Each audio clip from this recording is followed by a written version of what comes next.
like to share very quickly. Number one bank of time. Employers know one bank provides the most flexibility for our diverse workforce. It's what our workers want. They want one bank. If large employers provide 72 or more paid hours a year for our full-time workers, please help us avoid the administrative tracking burden. We need to trust our workforce to use the time as they see fit, and we need to spend our time caring for our people, not counting hours. Number two, advanced notice. Employers, we cannot be successful if we don't know who's coming to work every day. As Charles shared, we have trucks that have to get on the road every day. We need to know our people are going to be there so we can give our customers the exceptional service they expect. So empowering employers to continue to use our call-in and attendance procedures, which are fine-tuned to meet the needs of our people, our departments, and our customers, is essential. Appreciate both your testimony. Do we have any questions from the members of the committee? All right, seeing none. Appreciate your guys' testimony. Thank you. All right, now we have Jim Prokes from Staff Connections wishing to testify in support.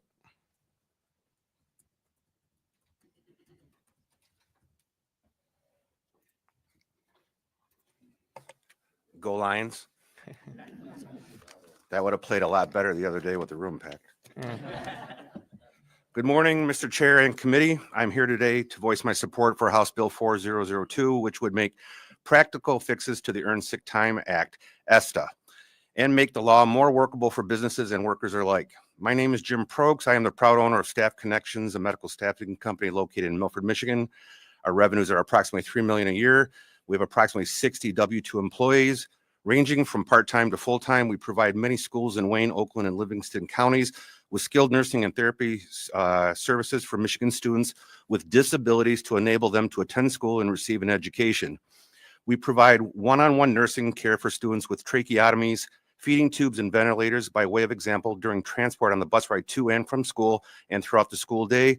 We also provide PT and OT services to students in school and at home.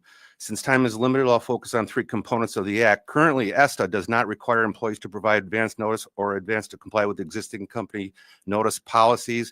That means parents and other caregivers will also receive little to no notice, and that student will not be attending school that day since there will not be sufficient time to locate a replacement RN, creating hardship for Michigan families receiving last-minute notice that the student will be staying home from school because there is no one to accompany the student onto the bus from school or to provide critical nursing needs throughout the day.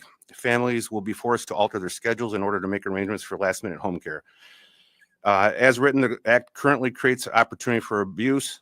And number three, compliance with the Act will significantly impact the company's financials, for the company is required to pay the absentee employee and replacement if one can be found.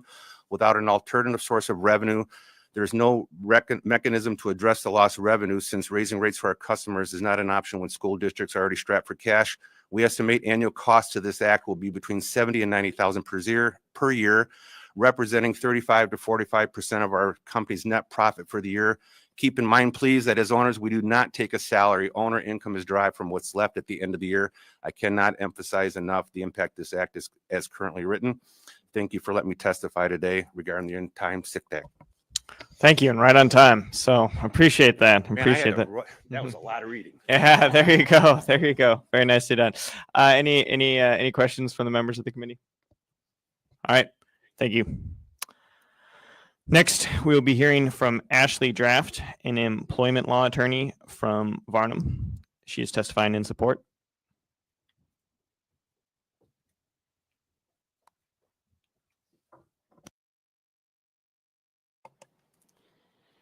Good morning, Mr. Chair, members of the committee. Thank you for the opportunity to be here with you this morning. My name is Ashley Draft. I am a labor and employment attorney from Varnum Law Firm based in Grand Rapids, Michigan.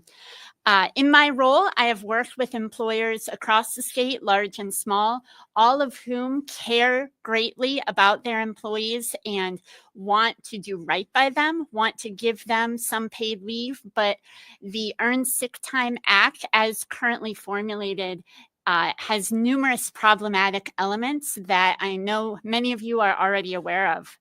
I'm a lawyer, so my remarks are going to be a little bit more technical, perhaps, than some others. I want to talk with you about a few things. The first is front loading and carryover.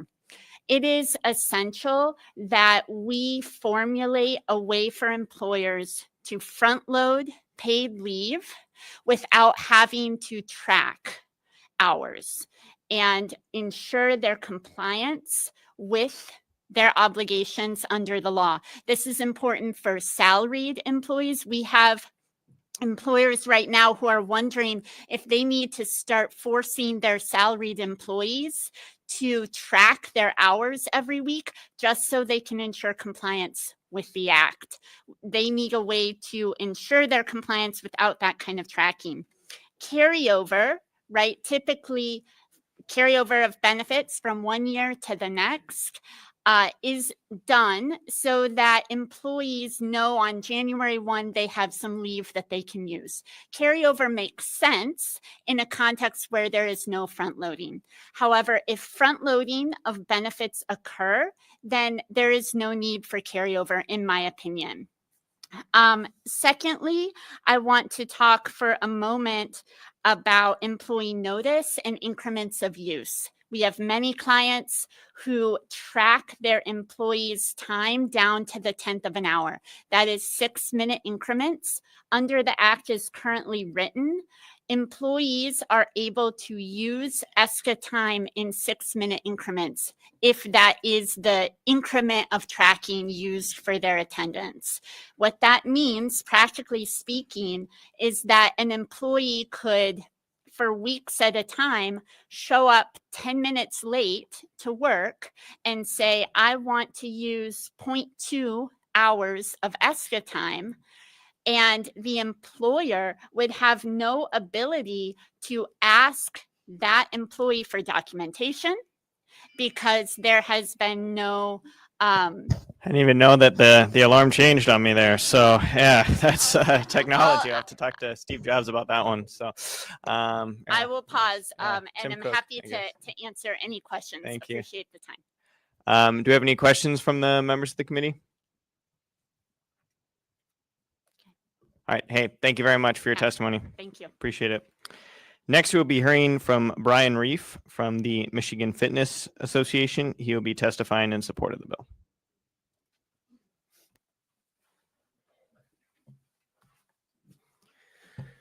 Good morning, Mr. Chair and committee members. Very grateful to be here. I had prepared remarks, which I think we handed copies out to you on Tuesday. So I'm going to kind of skip forward in terms of summarizing my thoughts. But I'm here on behalf of the Michigan Fitness Association, which was formed at the outset of the pandemic. I'm also a Planet Fitness franchisee. We own 50 locations here in Michigan. The pandemic quickly, obviously, threw the fitness industry for a loop. We lost over 30% of gyms and fitness centers here in Michigan alone. ESTA will deal another blow to gyms and fitness centers, which are largely small mom and pop locations. It will even affect us. The conversations that we've had internally lead us to nothing but, a wait and see approach, because for all intents and purposes, we have to throw out all of our attendance policies and, for the most part, our employee manuals. ESTA will do that much damage to how we operate our business for all of the reasons that you've heard on Tuesday and again this morning.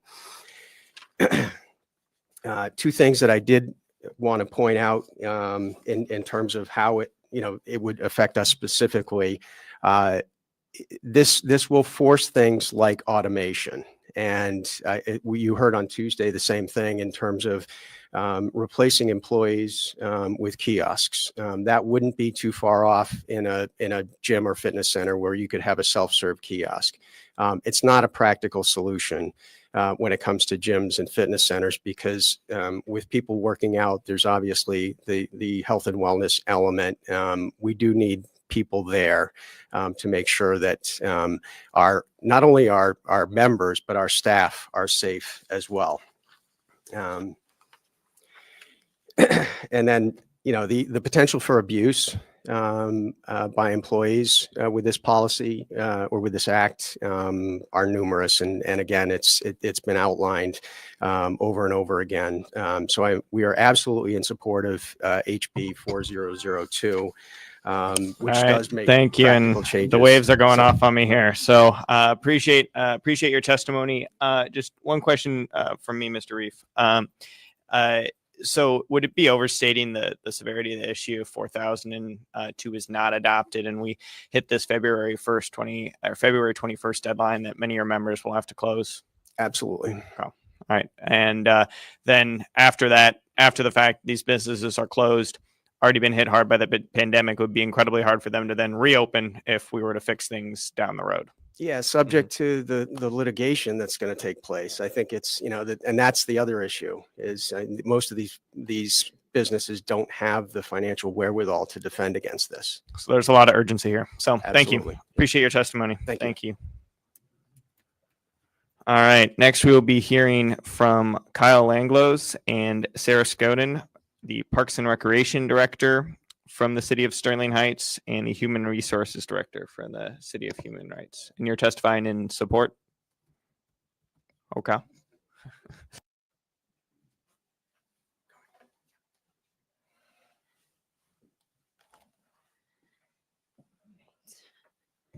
Good morning, Mr. Chair and the committee. My name is Sarah Scouden, and I am a representative of the Office of Human Resources for the City of Sterling Heights, the fourth largest community in the state of Michigan. We employ over 870 employees, 561 of which are represented in one of our 11 unions, and the remaining 309 of which are considered non-unionized employees. Ensuring the Earned Sick Time Act is administered appropriately and accurately is a top priority for the city. We are here today to raise some issues regarding Earned Sick Time Act, as it contains many intricacies and complexities that leave the city and most likely comparable communities with little to no clarity, and there are some components that may negatively impact the city as well as our employees.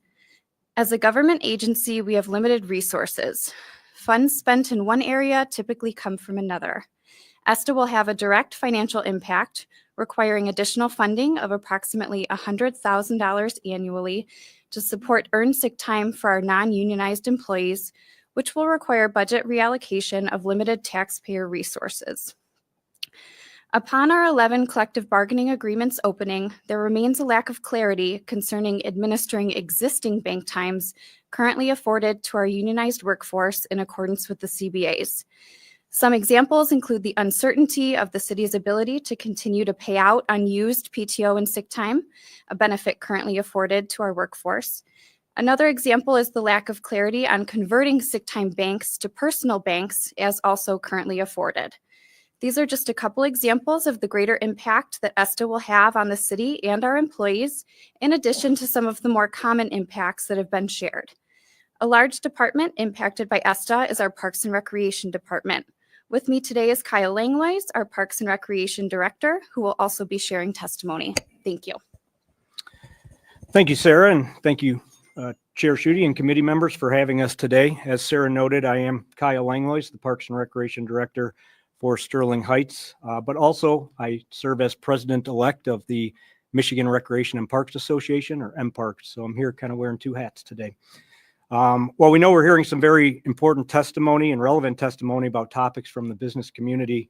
I'd like to dive in a little further on how Public Act 338 of 2018 will negatively impact parks and recreation services, not just in Sterling Heights, but across the state if it's not amended.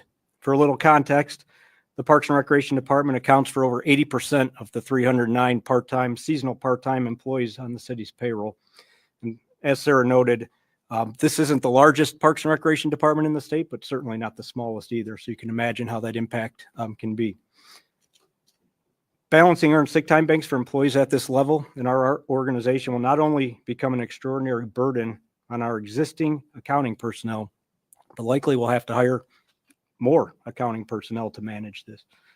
February, if this takes effect in February, it'll undoubtedly compromise our ability to provide programs and services on a day-to-day basis, both in a safe and effective manner.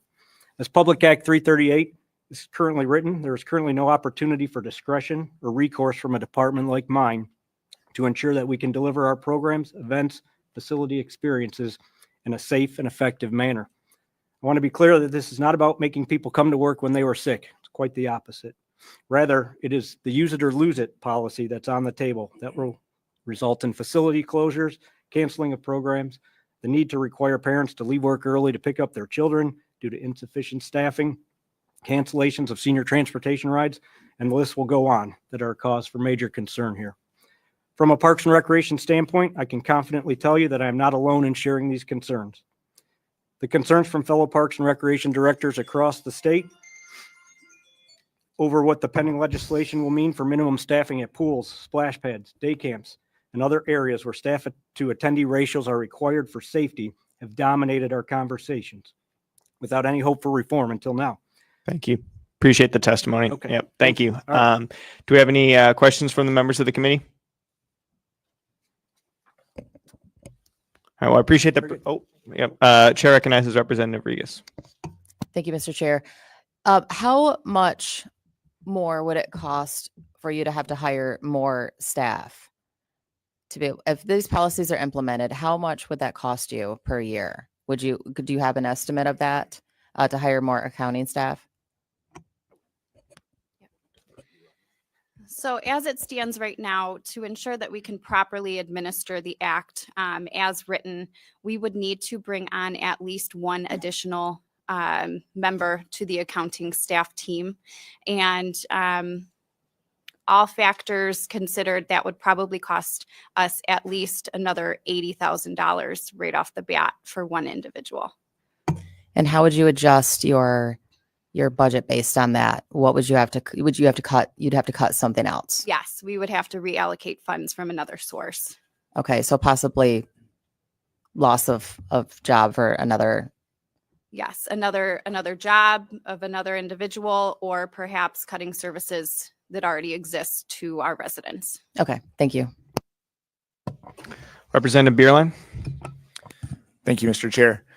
For your employees that that are currently bargained for, if these, if the new rules were to take effect and it's actually a reduction in benefit for some of them, but you have to comply with the new rules, do you expect grievances and maybe a not so Yes. comfortable Absolutely. renegotiation? Yes. Okay, thank you. Representative Fairbairn. Thank you for being here. Thank you, Mr. Chair. Two questions for you. Do you think other local governments would share your opinion on this? Yes. That is part of why we're here today. I understand that we are a large organization. We do have, resources that perhaps other smaller communities do not have. So while we may be able to reallocate funds, that might be more detrimental to a smaller community. Just to follow up there, is there any world where you think this is good for local government? That's a bit of a loaded question, I suppose. From my perspective in human resources, I do think that there are components that are good for the workforce, certainly. With respect to the financial impact that this is going to have, when we're talking taxpayer dollars, as it's written right now, I don't believe that this is good for the operation overall. Thank you. Appreciate your testimony and the perspective from some of our municipal government.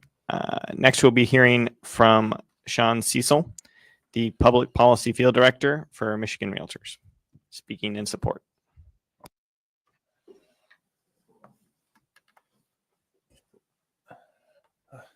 Chair, members of the committee, thank you all so much for allowing me to testify in support. I'm here on behalf of Michigan Realtors, representing more than 34,000 real estate professionals across our state.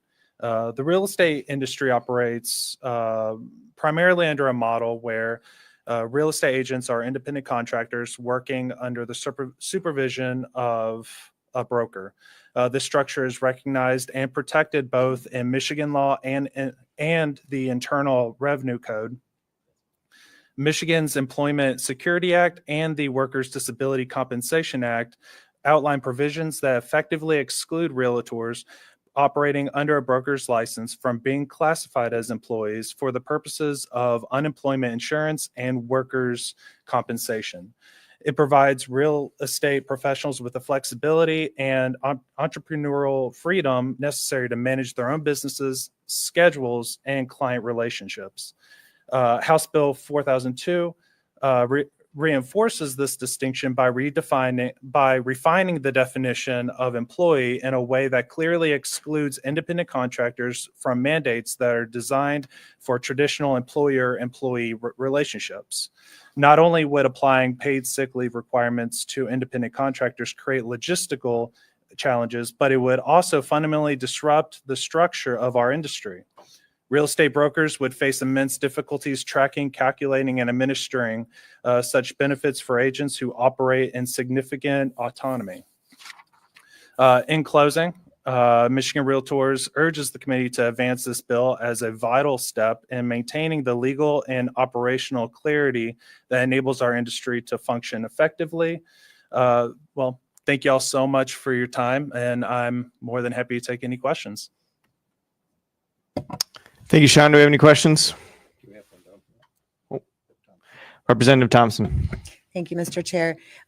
Thank you so much for your testimony. If you could just reiterate, so it sounds like you're saying that if 4002 is not passed, how will that impact the independent contractors, the real estate agents that are currently in Michigan? Can you just briefly touch on that Oh, again? of course. So if House Bill 4002 does not pass, then independent contractors, realtors, would be considered employees and would lose a lot of their autonomy when it comes to their scheduling, when it comes to how they do their everyday business, and causes their brokers that they work underneath to have to go through the additional turmoil of having to track their sick time, having to track their PTO and everything else that goes underneath there.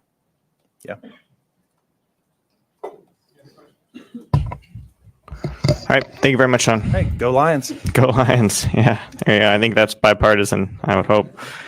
All right. Next, we'll be hearing from Stephanie Dunn testifying in support.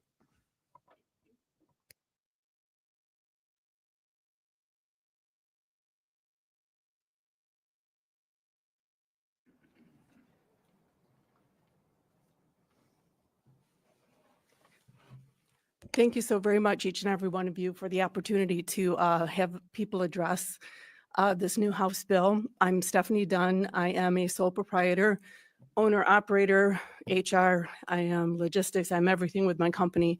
It's a small seasonal business, family run. I have 2 to 5 employees, depending on the year and the events that we get. And I want to bring some, appreciate the common sense that House bill brings to the size of a company that has to comply. If you think about all of your seasonal work, we go from April through basically October, with a meat of it being May through September. So all of those festivals, all of those, the food trucks, all of the concessions, all of those people that you see that work a very short time and have very few employees, I couldn't even begin to know how I could comply with this, and totally open myself up to litigation that I would have no way to prepare or to defend against. So I think House bill brings that common sense of limiting the size of, or making there be a limit to the number of employees that this would affect, even if House bill goes into effect. And my team of workers, my employees, we are a family, even the ones that aren't family that we bring on. And many of my employees are very hardworking in the summer. They want to work. They need to work, college students. So yes, if they need time off for fun or to be sick, we do that. But my compensation, instead of earned sick time, is bonuses and incentives. They need the monetary compensation more than the time off, paid time off.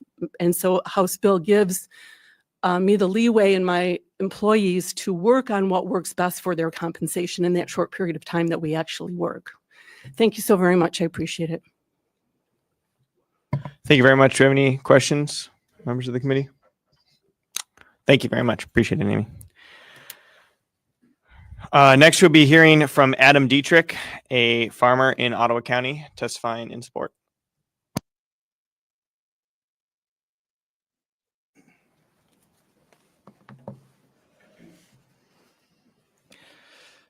Good morning. Thank you, Chair Schutte and members of this committee for the opportunity to speak on behalf of my family farm and the agricultural producers from our state. My name is Adam Dietrich, and I'm a fruit grower from Ottawa County, where I also have the honor of serving as our County Farm Bureau President. I'm here today to speak in support of House Bill 4001 and 4002. Specifically, 4002 addresses a lot of the concerns that ag producers have right now with the incoming ESTA train wreck. And specifically, 4002 addresses that by allowing an exemption for seasonal workers. Also, the part-time employee exemption is important to us. We recognize the importance also of raising that employer level of a small employer to 50 employees is vital to our industry. And then finally, front loading. I think that's a critical issue for us to do that for earned sick time. On our farm, we have a mix of seasonal employees, guest workers that we bring in through the federal H-2A program, as well as year-round staff. And the complications of this incoming ESTA will put a huge deterrence on our ability to track the accrual program. So it's a fear for us. We don't have a human resources department in our small farm to handle this. And especially when we're bringing in seasonal workers for the critical harvest windows of our apples and sweet cherries, it would be a boondoggle for us. We're not nearly prepared for. Recognizing, as I talk to other producers around in our county, there's a wide variation of ag in Ottawa County specifically. We hear a lot of fear for this because there's so many different impacts for the different kinds of ag producers. So we're very concerned about that. As weather impacts us, we need to get crops off, and we need to do planting and things like that. And this is an opportunity, I think, this 4002 we'd really speak in support of. Thank you. I appreciate it. Do we have any questions from members of the committee? I have one. You mentioned your apples and sweet cherries. Those are the crops you grow. I mean, the harvest windows from those can vary widely, right? And, the commodity prices of those beloved Michigan goods can vary a lot too. So you're dealing with a whole lot of, uncertainty in your yearly business. Just adding another layer on that's going to make it even harder for farms like yours or others across the industry to continue to operate. So we've already seen the family farm in Michigan be facing a lot of pressure. Do you think this could force a lot of farms out of the industry? Thank you for the question, Mr. Chairman. I do believe so. We see consolidation, and if we don't want more conglomerates owning our food supply and the land in the state, I think making opportunities for family farms and small businesses to operate in the state, this would go a long ways to address that. Thank you. Appreciate it. Anybody else? All right. Next, we'll be hearing from Amy Upton from the Michigan Nursery and Landscape Association, testifying in support of the bill.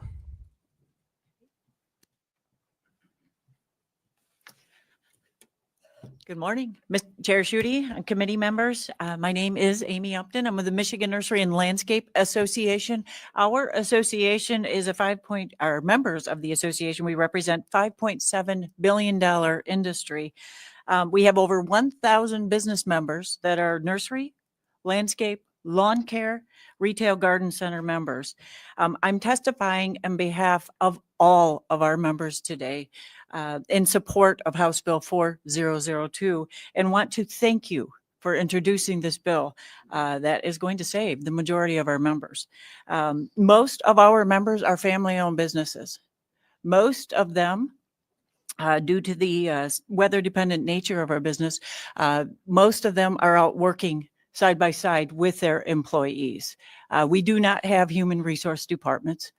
We do not have the benefit that a larger company may have in that. The implications of the ESTA are going to have devastatingly negative impacts on our industry. And I just want to ask for you to please pass House Bill 4002 to save my members. I'm happy to take any questions. Any questions from the members of the committee? Thank you. I have a cousin who works at Maple Hill Nursery in Midland County, and he's personally discussed with me some of his concerns about how this would impact his local employer. So appreciate that. Thank you. Thank you. All right. Next, we will be hearing from Justin Buter, Heidi Newmeyer, Matt Rios, and Amanda Fisk from Railtown Brewery. They are coming again to speak in support. So thanks for coming back to the committee.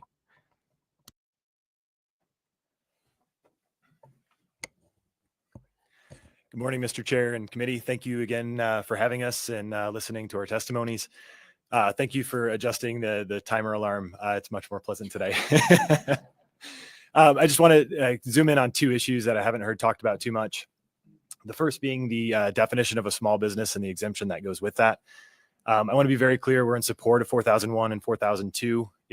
4002 moves the dial in the right direction, but I am afraid it is still bad for small business. It's still onerous. It's still expensive. It still limits our growth.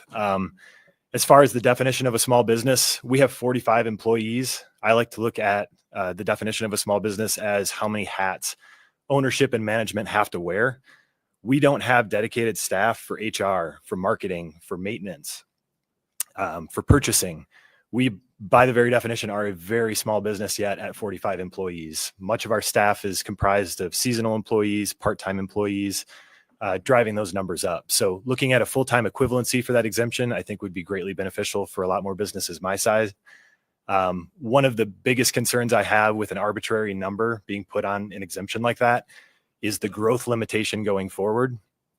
Being at 45 employees right now, I'm being disincentivized to grow past 50. The expense of taking on something like that is huge, and it's going to make me second guess my desire to grow my business any further.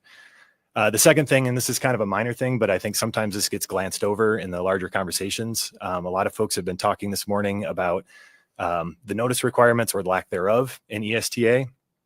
I just want to comment briefly on the prevalency of no-call, no-shows and ghosting. I don't think this is just unique to hospitality, but post-pandemic, we will schedule 7 candidates for an interview, and one of them will show up.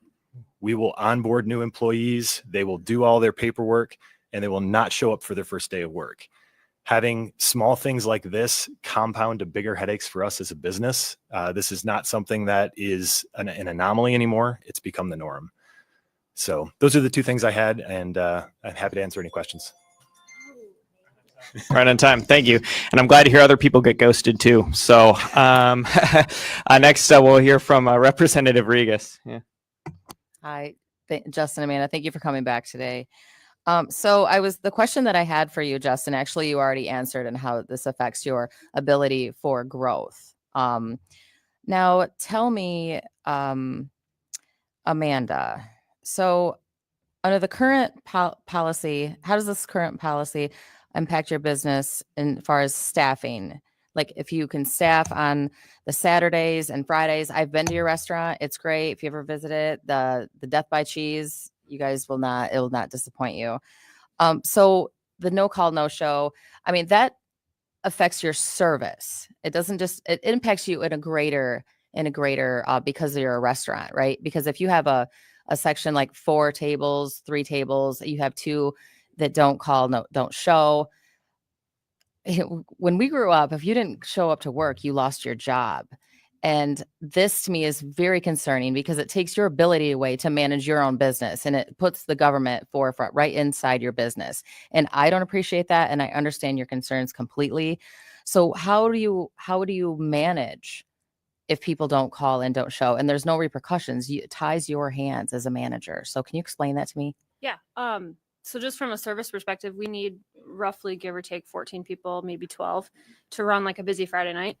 And you're still going to be standing at the door waiting for a table for anywhere from 15 to 30 minutes, regardless. Even with that many people, that's basically our capacity. With say 2 two people who can't come into work that day with no notice, that looks like an hour wait. That looks like an hour and a half wait. It looks like your food takes 30 minutes instead of 20. I mean, obviously for us, we're losing money or we're just working so hard that we can't keep up. But just from a customer perspective, like, you're not having fun at a restaurant anymore if you're waiting for an hour for your table. So it's kind of, I mean, it almost affects the customer more than it affects us, really, as far as a service perspective. Obviously, a management perspective a little bit differently, but it'll also affect your reputation yeah, as absolutely. a business 'Cause it's because inconsistent. you are known for exceptional service and you are a small business locally owned. So is it a fear to you that people will go 3 miles down the road to more of the chain restaurants that, have a bigger ability to staff? Yeah, absolutely. You're only going to wait a half an hour for a table once or twice before you stop going to that restaurant entirely. Thank you. Appreciate it. Thank you. Anyone else? Questions? All right. Thank you very much for your testimony. I'm now going to read in a stack of cards here. So wishing to testify in support. Oh, and not wishing to speak is Deshaun Ashby from the Michigan Credit Union League, testifying in support of both 4001 and 4002. Not wishing to speak in opposition to the bill is Tom Leonard from 6 Action. Not wishing to speak, but in support of the bill of 4001 and 4002 is John McNamara from the Michigan Restaurant and Lodging Association. Not wishing to speak in support of the bill is Richie Farron from the Healthcare Association of Michigan. Not wishing to speak in support of the bill is Dave Worthams from the Michigan Manufacturers Association. Not wishing to speak in support of the bill is Representative Timmy Beeson, also owner of Beeson's Corner Store and Market. We know Timmy well. Not wishing to speak in support of both bills is Rand Jazowska from Titan Golf Course. Not wishing to speak in support of the bill is the Jazowski family from Maple Leaf Golf Course. Not wishing to speak in support of both bills is Sam Gibson from the Michigan Association of Counties. Not wishing to speak in opposition to the bills is Beth Kelly Bird from the SEIU of Michigan. Not wishing to speak in support of the bills is Carol Nickerson from Grand Traverse Machine. Not wishing to speak in support of the bills is Annie Dippert Austusen from the Clothing Company. Not wishing to speak in support of both bills is Scott Hardy from the Downtown Development Authority of Traverse City. Not wishing to speak in support of the bill is Paulette Brazier from Polly's Planting and Plucking Incorporated. Not wishing to speak in support of the bills is Bonnie Alfonso from Alfie Logo Gear. Not wishing to speak in support of the bill, both bills, is Wendy Block from the Michigan Chamber. Not wishing to speak in support of 4002 is Mark Lamone from Fifth Level Hospitality in St. Joseph. Not wishing to speak in support of the bill is Brenda Byers from Manthe Wood Products. Not wishing to speak in support of both bills is Abe Manthe from the Manthe Group. Not wishing to speak in support of both bills is Erica Van Dam from Van Dam Custom Boards. Not wishing to speak in support of both bills is Sharon Sykes from the American Hotel and Lodging Association. Not wishing to speak in support of both bills is Jackie Dolce from Grand Rapids Chamber. Not wishing to speak in support of both bills is Amy Drum from the Michigan Retailers Association. Not wishing to speak in support of both bills is Don Crandall from the Home Builders Association of Michigan. Not wishing to speak in support of both bills is Jacob Manning from the Small Business Association of Michigan. And then just on 4002, not wishing to speak in support of both bills is, or in support of 4002 is Tom Hickson from the Michigan Catholic Conference. Not wishing to speak in support of 4002 is Laura Kopak from MCA Detroit. Not wishing to speak in support of the bill is in support of 4002 is Christopher Benson from Polly's Planting and Plucking Incorporated. Not wishing to speak in support of 4002 is Kim Bunting. Not wishing to speak in support of 4002 is Wayne Coley from Michigan Propane Gas Association. Not wishing to speak in support of 4002 is John Cool from the Michigan Railroads Association, and not wishing to speak in support of the bills in support of 4002 is the Michigan Dairy Foods Association. So a lot of testimony, a lot of cards. Really appreciate everyone on the committee's patience, their willingness to listen to everything now. We have a substitute before the committee. It's offered by Representative Fairbairn. Representative Fairbairn, would you like to speak to your substitute? Yes, thank you, Mr. Chair. My substitute would modify the wage rate employees under the age of 18 from 85% of the minimum wage to 75% of the minimum wage. It's important to note that even with this change, workers under 18 will still receive minimum wage increases as scheduled starting on February 21st. However, we need to protect our businesses that often employ people in this age range, especially in northern Michigan and the Upper Peninsula. Businesses rely on these workers in this age group for seasonal work in the hospitality, agriculture, and tourism industries. My substitute makes sure to protect both young workers and small businesses that rely on them. Again, thank you, Mr. Chair, and I move my substitute. Thank you. Representative Fairbairn moves to adopt substitute H2 for House Bill 4001. Would the clerk please call the roll? On the motion to adopt substitute, Chair Schutte. Yes. Representative Borton.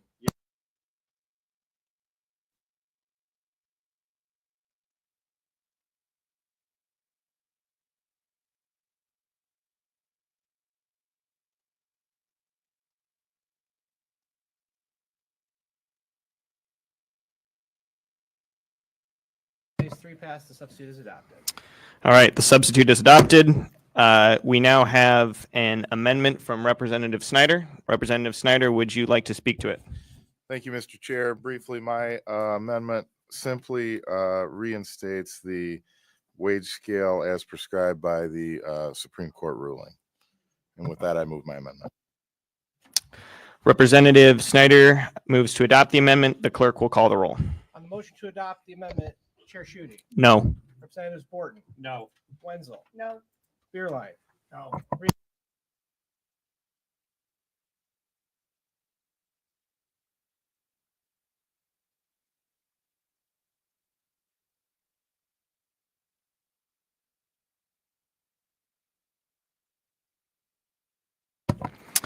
Amendment is not adopted. We will now, Representative Robinson moves to report House Bill 4001 with recommendation as a substitute for for H2.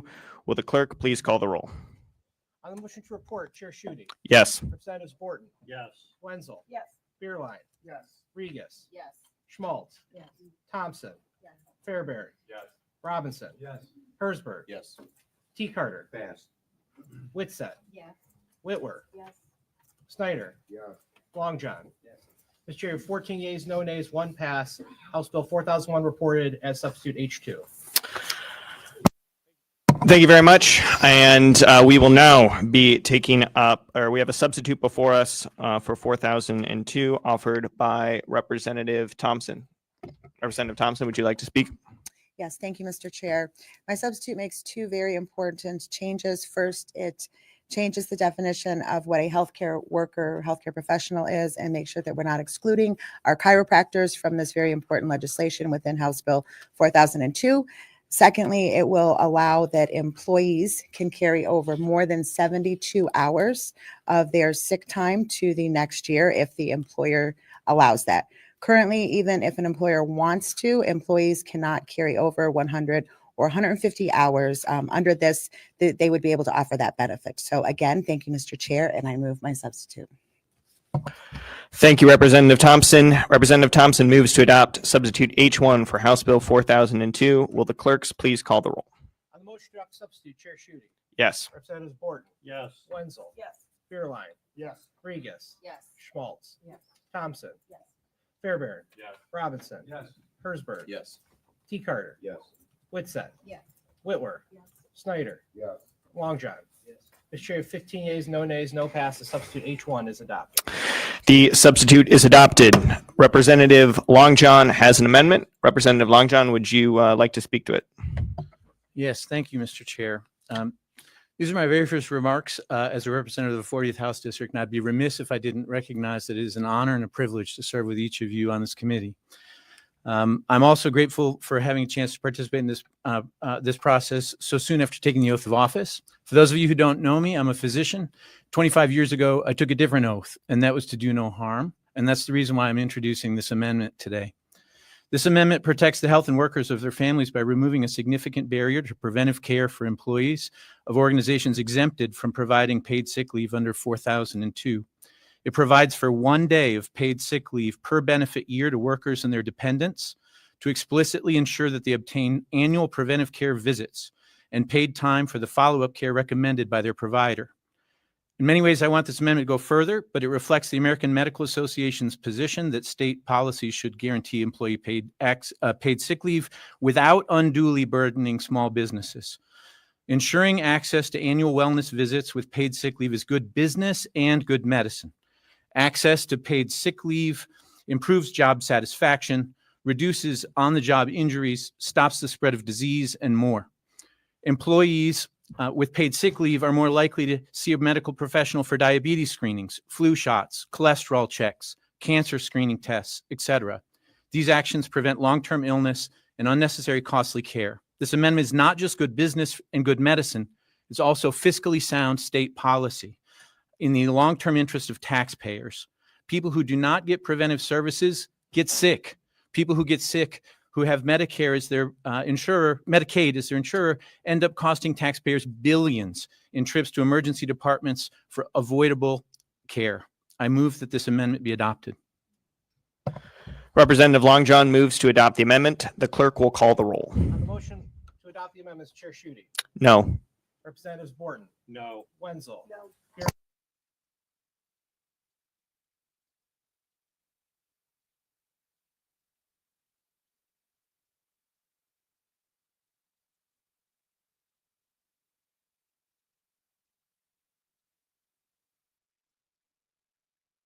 The amendment is not adopted. Representative Schmaltz moves to abort House Bill 4002 with recommendation as substitute H1. Will the clerk please call the roll? On the motion to report, Chair Schutte. Yes. Representatives Borton. Yes. Wenzel. Yes. Beerline. Yes. Regis. Yes. Schmaltz. Yes. Thompson. Yes. Fairbairn. Yes. Robinson. Yes. Hersberg. Yes. T. Carter. Yes. Whitsett. Yes. Whitwer. Yes. Snyder. Yes. Long John. Yes. Mr. Chair, 15 yeas, no nays, no pass. House Bill 4002 reported as substitute H1. The bill is reported as substitute H1. Well, thank you everybody for your patience over the last couple of days. It's been almost 4 hours of committee meeting, and I think we had good discussion. Appreciate the ability to work with Vice Chair Hersberg and the members of the committee. I'm not sure when the next time this committee will meet, but it's been an honor to have this be the first committee I chair and to serve with you all. Seeing no further business, this meeting is adjourned.